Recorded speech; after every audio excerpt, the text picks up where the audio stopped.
Good morning everyone.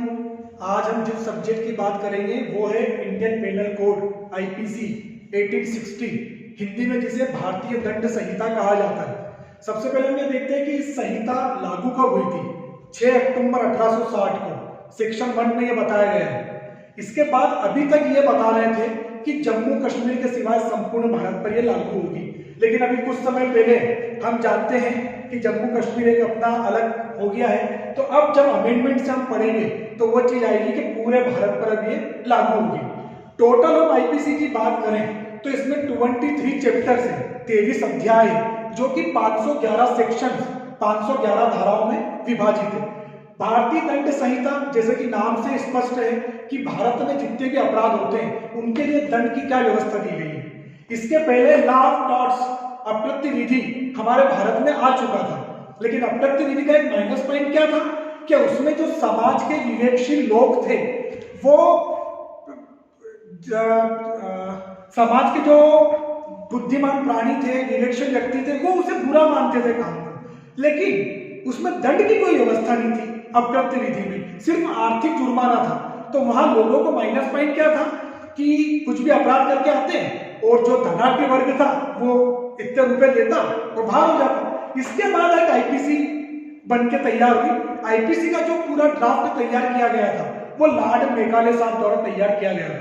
मतलब अंग्रेजों के समय से हम इस आईपीसी को पढ़ते हुए आ रहे हैं और आज चूंकि 2020 तक इसमें अमेंडमेंट्स भी हो चुके हैं, जो मैं आपको सब बताऊंगा अभी। अब मैंने आपको बताया टोटल 23 चैप्टर्स है जो कि 511 सेक्शंस में विभाजित है।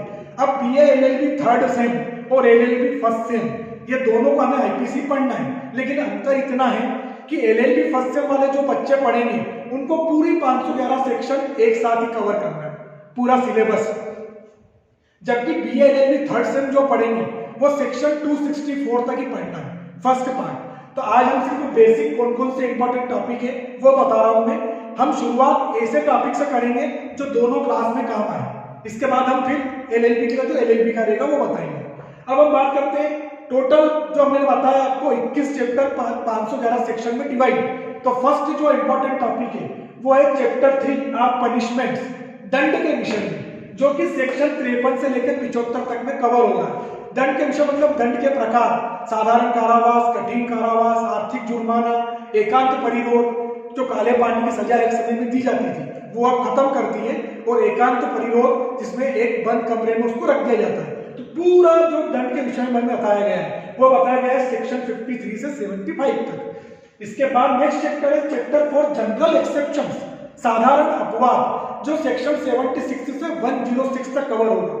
टोटल 7 अपवाद इसमें बताए गए हैं शुरुआत से, जिसमें कि कोई व्यक्ति यदि क्राइम कर भी लेता है तो वो अपवाद की श्रेणी में आ जाता है। जैसे हमने नियम बनाया, कैरम खेल रहे हैं पर हमने नियम बनाया कि यदि स्ट्राइकर अपने उसमें छेद में चला जाएगा तो आपको फाउल बनना है, गोटी रखना है, मतलब नियम में अपवाद भारी हो गया।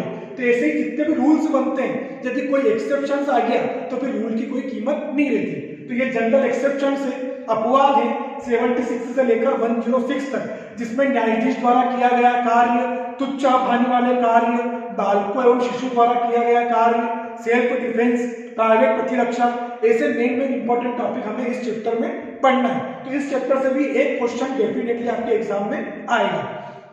इसके बाद बात करते हैं चैप्टर 5 अबेटमेंट। अबेटमेंट मतलब दुष्प्रेरण, दुष्प्रेरण मतलब दुष् मतलब बुरा, प्रेरण मतलब प्रेरणा, किसी को उकसाना, किसी की सहायता करना। दुष्प्रेरण मतलब षड्यंत्र पूर्वक किसी व्यक्ति को उकसाकर अपने साथ शामिल कर लेना और उससे अपराध करना।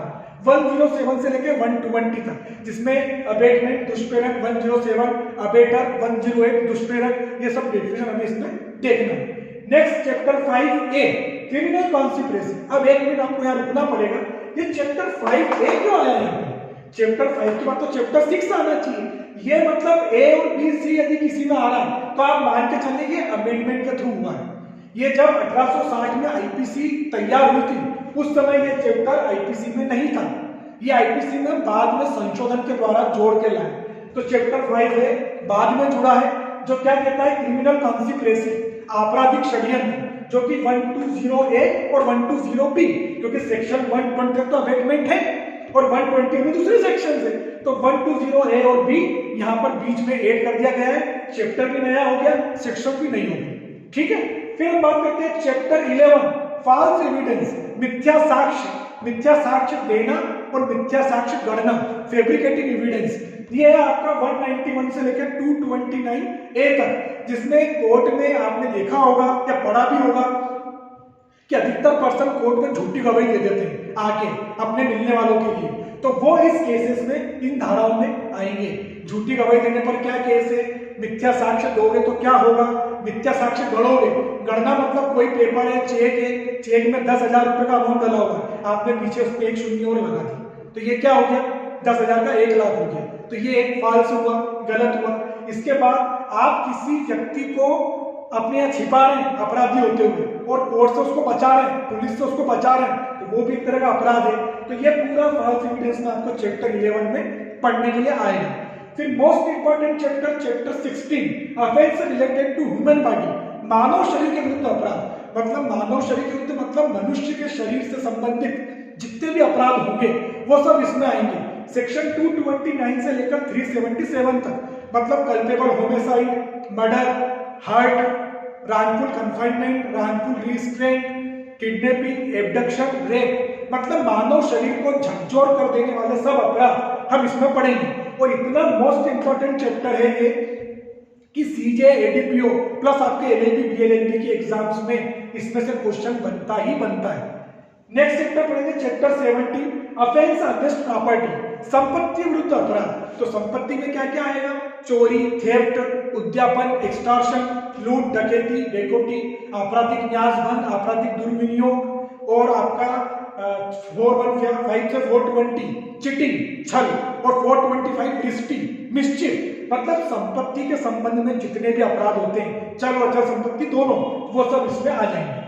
इसके बाद हम बात करते हैं chapter 20 offence related to marriage, मतलब विवाह संबंधी अपराध। 493 से लेकर 498 तक विवाह संबंधी अपराध में द्विविवाह आ जाएगा, एक जार कर्म, एडल्ट्री, जो कि अब सुप्रीम कोर्ट ने अनकॉन्स्टिट्यूशनल डिक्लेयर कर दिया है, लेकिन 497 को हम उन केसेस में समझेंगे कि कौन से केस में इसको वैलिड किया था और कौन से केस से इसको ओवररूल किया।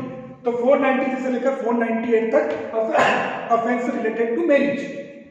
चैप्टर 20 फिर वापस यहाँ पर देखिए आप 20 के बाद ए आ गया, मतलब ये अमेंडमेंट से जुड़ के आया नया चैप्टर, जो क्या बोलता है, cruelty bye husband bye there relatives, मतलब पत्नी की पति द्वारा या पति के नातेदारों, रिश्तेदारों द्वारा क्रूअल्टी, और ये क्रूअल्टी शारीरिक और मानसिक, फिजिकली एंड मेंटली दोनों हो सकती है। तो क्रूरता के विषय में पूरा एक नया चैप्टर अलग से बनाया है। सेक्शन 498A में इसको डिफाइन किया गया है कि क्रूरता में शारीरिक और मानसिक दोनों क्रूरता शामिल है।